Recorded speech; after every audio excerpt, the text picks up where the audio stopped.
July August আন্দোলনে সক্রিয় ছিলাম। লাস্টে ধানমন্ডিতেও আমি সেখানেও লাস্ট টাইমে ছিলাম। এই সরকারকে, অন্তর্বর্তীকালীন সরকারকে আমার একটা ব্যর্থ সরকার মনে হয়। স্বৈরাচার দেশ থেকে পালাই গেছে, তার দোসররা কিভাবে ঘরকে সেভাবে পুড়াই দেয়। দেশের আইন শৃঙ্খলা রক্ষাকারী বাহিনী, ডিবি, আমাদের গোয়েন্দা সংস্থা, তারা কি করে? আমি এই সরকারকে 7 দিনের আলটিমেটাম দিছি। 7 দিনের ভিতরে দোষীদের আইনের আওতায় যদি না আনা হয়, আমার ঘর যদি পুনর্গঠন কাজ স্টার্ট না করা হয়, আমি 7 দিনের মাথায় আমি রাজপথে একাই লড়বো। আমি রাজপথে লড়তে গিয়ে আমি বিপ্লবী সরকারকেও ডাক দিতে পারি। এই দেশটাকে তো আমি স্বৈরাচার মুক্ত করেছি আমরা সবাই মিলে। সেখানে এরকম কাহিনী 2 দিন পর এখানে সেখানে হচ্ছে। 7 দিনের আলটিমেটাম দিয়েছি। আমি বিশ্বাস করি দেশের আইন শৃঙ্খলা রক্ষাকারী বাহিনী এবং অন্তর্বর্তীকালীন সরকার তারা সুন্দরভাবে জাস্টিফাই করে 7 দিনের ভিতরে অপরাধীদেরকে খুঁজে বের করবে। ফেসবুকে কথা বলার কারণে কাফি নামের ছেলেটার বাড়ি পুড়িয়ে দেওয়া হলো।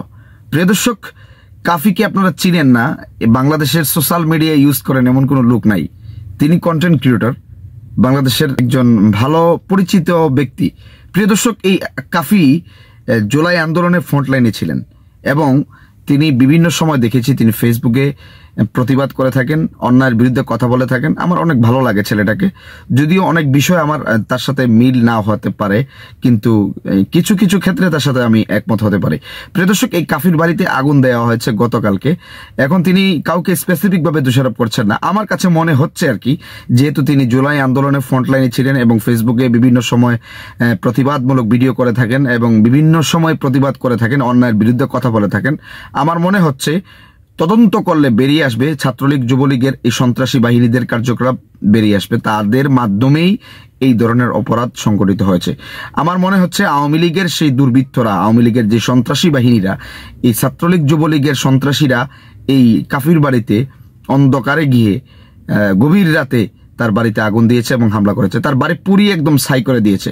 এটার তীব্র নিন্দা প্রতিবাদ জানাচ্ছি এবং যারা দায়িত্বশীল আছেন, বর্তমান সরকারে যারা আছেন, তাদেরকে আমি অনুরোধ করব আপনারা যদি এটা সঠিক তদন্ত করেন এবং এটা তদন্তের মাধ্যমে এটা বেরিয়ে আসুক কারা তার বাড়িতে আগুন দিয়েছিল এবং কারা তার বাড়িতে হামলা করেছে। প্রিয় দর্শক, তদন্ত করে বেরিয়ে আসুক কাফির বাড়িতে কারা আগুন দিয়েছে। এটা আপনারা চান কিনা কমেন্ট সেকশনে জানিয়ে দেবেন। তার অল্প কিছু কথা আপনাদের সামনে তুলে ধরার চেষ্টা করেছিলাম, তিনি আসলে কি দাবি করছেন এই বর্তমান সরকারের কাছে, এবং তিনি 7 দিনের আলটিমেটামও দিয়েছেন যে 7 দিন পরে যদি তিনি রাস্তায় নামবেন বলেছেন। 7 দিনের ভিতরে যদি তার বাড়ি পুনর্নির্মাণ করে না দেওয়া হয় এবং যারা তার বাড়িতে আগুন দিয়েছে তাদেরকে যদি বের করা না হয়, খুঁজে বের করা না হয়, তাহলে তিনি আন্দোলন করবেন এবং রাস্তায় নামবেন, এই ধরনের একটা আলটিমেটাম দিয়েছেন তিনি। প্রিয় দর্শক, আসলে মূলত কথা বললেই যদি আমাদের শাস্তির সম্মুখীন হতে হয়, কথা বললেই যদি সন্ত্রাসীদের হামলার সম্মুখীন হতে হয়, তাহলে তো মানুষ আস্তে আস্তে কথা বলা ছেড়েই দিবে।